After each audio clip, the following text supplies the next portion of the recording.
రాజు మరియు ముగ్గురు కుమార్తెలు. ఒక ఊరిలో ఒక రాజు ఉండేవాడు. అతనికి ముగ్గురు కుమార్తెలు. ఒకరోజు రాజు తన కుమార్తె లాను పరీక్షించాలనుకున్నాడు. మీరు నన్ను ఎంత ప్రేమిస్తున్నారో చెప్పండి అని అడిగాడు.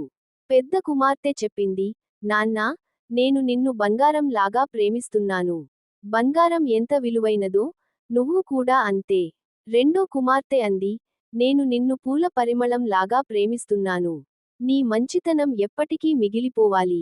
చిన్న కుమార్తె చిరునవ్వుతో, నాన్నా, నేను నిన్ను ఉప్పు లాగా ప్రేమిస్తున్నాను అంది. రాజు ఆశ్చర్యపోయాడు. ఉప్పా? బంగారం, పూలతో పోలిస్తే ఉప్పు ఏమిటి?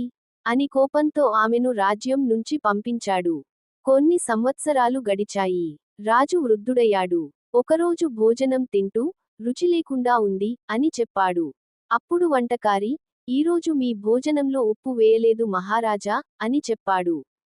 రాజుకు చిన్న కుమార్తె మాట గుర్తొచ్చింది. ఉప్పు లేకపోతే అన్నం కూడా రుచిలేకుండా ఉంటుంది.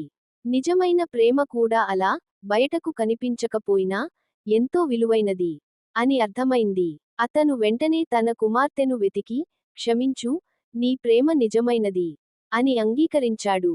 కథ నీతి: ప్రేమ ఎప్పుడూ మిఠాయిలా తీపిగా ఉండాల్సిన పనిలేదు. కొన్ని ప్రేమలు ఉప్పు లాంటి విలువైనవే.